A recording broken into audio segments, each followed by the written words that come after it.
This is Blake Temez with the Blake Temez podcast, where I speak as a Catholic layman to Catholic laymen about missional living, wisdom cultivation, and legacy building in service of Christ and his bride, the Church. Thanks for being here.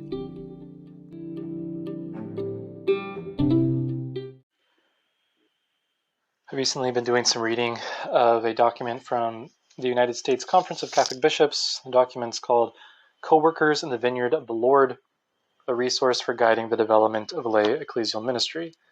And it was first printed in 2005. My copy is a sixth printing in 2020.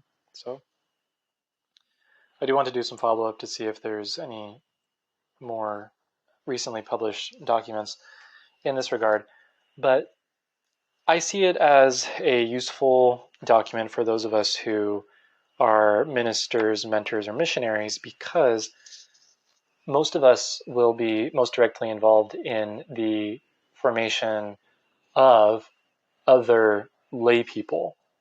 That there'll be very few of us who are directly involved in the formation of candidates for the priesthood or diaconal candidates or for those discerning and being formed for the religious life.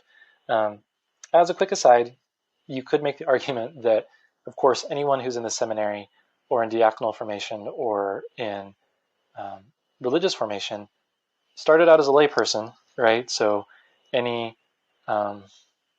formation that you do with lay people is potentially like a pre-formation, right, for a future priest, religious, or deacon. So that's just kind of a side point. But statistically speaking, most of the work that we will do as lay ecclesial ministers is to other lay people that will persist, in their vocation as a lay person and not transition into some other state of life. And so this document provides some, recommendations for different dimensions of formation and how to approach them when forming lay people for ministry. Now, there's still some translation work that needs to be done because they're talking about, they being the bishops in this document, are talking about the formation of men and women to serve as lay ecclesial ministers that are either putting in a lot of time as volunteers or potentially even part-time or full-time work, paid work for their role within the church.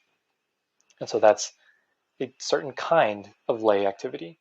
And then there's, of course, the lay activity in the church that are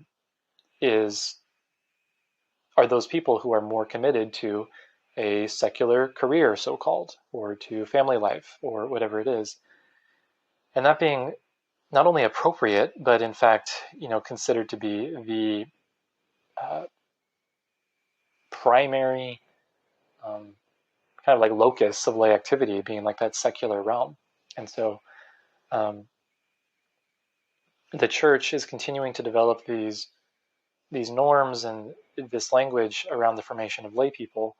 And so I see some positive developments happening, and perhaps we can take some of these norms for the formation of lay ecclesial ministers and translate them into just lay formation, period, for lay people, regardless of their personal apostolate, their particular mission in the world.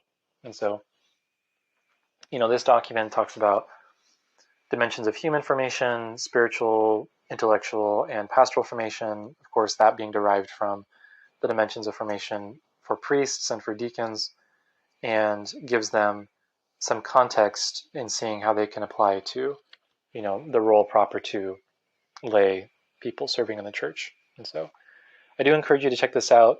It is some good food for thought. I'll continue to kind of mull over it and see how I can apply some of it to my ministry in forming lay people for their role as lay people. And so I encourage you to look into it and share your thoughts with me and with those that you do your ministry with. That is all for today. As always, thanks for your time and your attention. God bless you and all your efforts. Peace.